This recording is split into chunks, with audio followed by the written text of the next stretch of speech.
جو گمان رکھتے ہیں کہ اپنے خوابوں سے جو ان میں سے ہر ایک اپنے پڑوسی سے بیان کرتا ہے میرے لوگوں کو میرا نام بھلا دیں،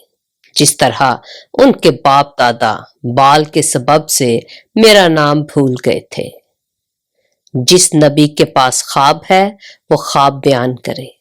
اور جس کے پاس میرا کلام ہے وہ میرے کلام کو دیانتداری سے سنائے۔ گیہوں کو بھوسے سے کیا نسبت؟ خداوند فرماتا ہے، کیا میرا کلام آگ کی مانند نہیں ہے؟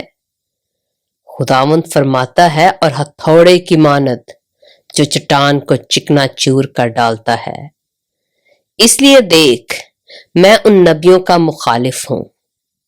خداوند فرماتا ہے، جو ایک دوسرے سے میری باتیں چراتے ہیں۔ دیکھ، میں ان نبیوں کا مخالف ہوں، خداوند فرماتا ہے، جو اپنی زبان کو استعمال کرتے اور کہتے ہیں کہ خدا فرماتا ہے۔ خداوند فرماتا ہے، دیکھ، میں ان کا مخالف ہوں جو جھوٹے خوابوں کو نبوت کہتے اور بیان کرتے ہیں، اور اپنی جھوٹی باتوں سے اور لاف زنی سے میرے لوگوں کو گمراہ کرتے ہیں۔ لیکن میں نے نہ ان کو بھیجا نہ حکم دیا، اس لیے ان لوگوں کو ان سے ہرگز فائدہ نہ ہوگا، خداوند فرماتا ہے۔ اور جب یہ لوگ یا نبی یا کاہن تجھ سے پوچھیں کہ خداوند کی طرف سے بار نبوت کیا ہے، تب تو ان سے کہنا، کون سا بار نبوت؟ خداوند فرماتا ہے، میں تم کو پھینک دوں گا، اور نبی اور کاہن اور لوگوں میں سے جو کوئی کہے خداوند کی طرف سے بار نبوت، میں اس شخص کو اور اس کے گھرانے کو سزا دوں گا۔ چاہیے کہ ہر ایک اپنے پڑوسی اور اپنے بھائی سے یوں کہے کہ خداوند نے کیا جواب دیا اور خداوند نے کیا فرمایا ہے، پر خداوند کی طرف سے بار نبوت کا ذکر تم کبھی نہ کرنا، اس لیے کہ ہر ایک آدمی کی اپنی ہی باتیں اس پر بار ہوں گی، کیونکہ تم نے زندہ خدا رب الافواج ہمارے خدا کے کلام کو بگاڑ ڈالا ہے۔ تو نبی سے یوں کہنا کہ خداوند نے تجھے کیا جواب دیا اور خداوند نے کیا فرمایا،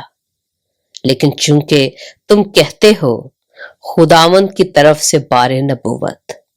اس لیے خداوند یوں فرماتا ہے کہ چونکہ تم کہتے ہو خداوند کی طرف سے بار نبوت، اور میں نے تم کو کہلا بھیجا کہ خداوند کی طرف سے بار نبوت نہ کہو، اس لیے دیکھو میں تم کو بالکل فراموش کر دوں گا، اور تم کو اور اس شہر کو جو میں نے تم کو اور تمہارے باپ دادا کو دیا اپنی نظر سے دور کر دوں گا، اور میں تم کو ہمیشہ کی ملامت کا نشانہ بناؤں گا، اور ابدی خجالت تم پر لاؤں گا جو کبھی فراموش نہ ہوگی۔ یرمیہ نبی کا صحیفہ، اس کا 24واں باب۔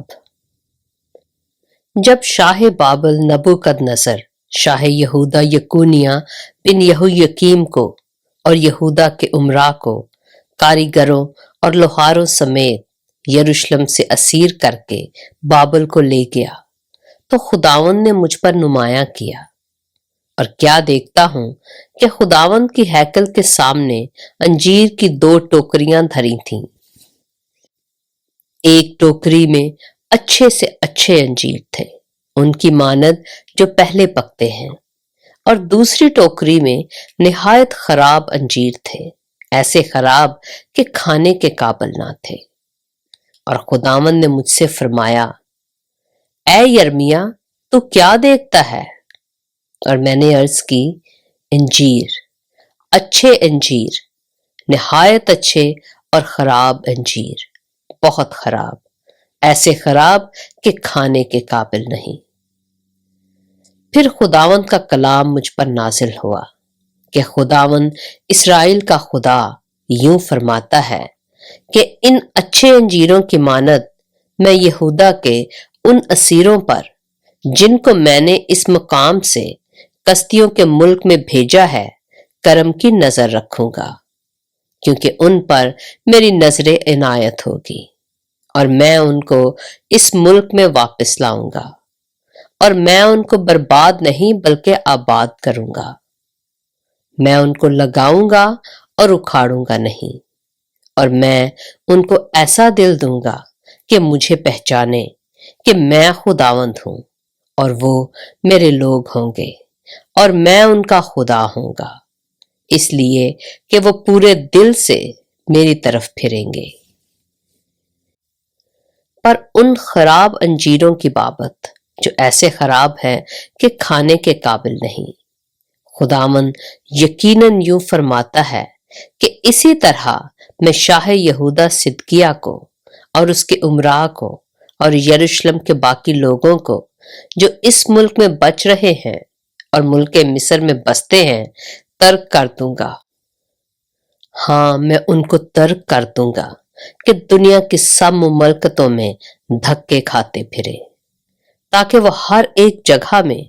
جہاں جہاں میں ان کو ہانک دوں گا ملامت اور مثل اور تان اور لعنت کا باعث ہوں، اور میں ان میں تلوار اور کال اور وبا بھیجوں گا، یہاں تک کہ وہ اس ملک سے جو میں نے ان کو اور ان کے باپ دادا کو دیا نیست ہو جائیں گے۔ یرمیہ نبی کا صحیفہ، اس کا 25واں باب۔ وہ کلام جو شاہ یہودا یہویقیم بن یوسیہ کے چوتھے برس میں، جو شاہ بابل نبوکدنضر کا پہلا برس تھا، یہودا کے سب لوگوں کی بابت یرمیہ پر نازل ہوا، جو یرمیہ نبی نے یہودا کے سب لوگوں اور یروشلم کے سب باشندوں کو سنایا، اور کہا کہ شاہ یہودا یوسیہ بن آمون کے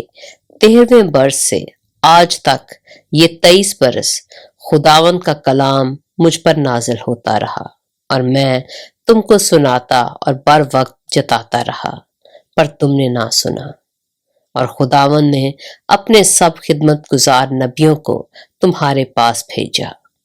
اس نے ان کو بر وقت بھیجا، پر تم نے نہ سنا اور نہ کان لگایا۔ انہوں نے کہا کہ تم سب اپنی اپنی بری راہ سے اور اپنے برے کاموں سے باز آؤ، اور اس ملک میں جو خداوند نے تم کو اور تمہارے باپ دادا کو قدیم سے ہمیشہ کے لیے دیا ہے بسو، اور غیر معبودوں کی پیروی نہ کرو کہ ان کی عبادت و پرستش کرو، اور اپنے ہاتھوں کے کاموں سے مجھے غضبناک نہ کرو، اور میں تم کو کچھ ضرر نہ پہنچاؤں گا۔ پر خداوند فرماتا ہے، تم نے میری نہ سنی، تاکہ اپنے ہاتھوں کے کاموں سے اپنے زیان کے لیے مجھے غضبناک کرو۔ اس لیے رب الافواج یوں فرماتا ہے کہ چونکہ تم نے میری بات نہ سنی، دیکھو میں تمام شمالی قبائل کو اور اپنے خدمت گزار شاہ بابل نبوکدنضر کو بلا بھیجوں گا، خداوند فرماتا ہے، اور میں ان کو اس ملک اور اس کے باشندوں پر اور ان سب قوموں پر جو آس پاس ہیں چڑھا لاؤں گا، اور ان کو بالکل نیست و نابود کر دوں گا، اور ان کو حیرانی اور سسکار کا باعث بناؤں گا، اور ہمیشہ کے لیے ویران کروں گا۔ بلکہ میں ان میں سے خوشی اور شادمانی کی آواز، دلہے اور دلہن کی آواز، چکی کی آواز اور چراغ کی روشنی موقوف کر دوں گا، اور یہ ساری سرزمین ویرانہ اور حیرانی کا باعث ہو جائے گی، اور یہ قومیں 70 برس تک شاہ بابل کی غلامی کریں گی۔ خداوند فرماتا ہے، جب 70 برس پورے ہوں گے تو میں شاہ بابل کو اور اس قوم کو اور کسدیوں کے ملک کو ان کی بدکرداری کے سبب سے سزا دوں گا، اور میں اسے ایسا اجاڑوں گا کہ ہمیشہ تک ویران رہے، اور میں اس ملک پر اپنی ساری باتیں جو میں نے اس کی بابت کہیں، یعنی وہ سب جو اس کتاب میں لکھی ہیں، جو یرمیاہ نے نبوت کر کے سب قوموں کو کہہ سنائیں، پوری کروں گا کہ ان سے، ہاں انہی سے بہت سی قومیں اور بڑے بڑے بادشاہ غلام کی سی خدمت لیں گے۔ تب میں ان کے اعمال کے مطابق اور ان کے ہاتھوں کے کاموں کے مطابق ان کو بدلہ دوں گا۔ پاک کلام کے پڑھے اور سنے جانے پر خداوند کی برکت ہو۔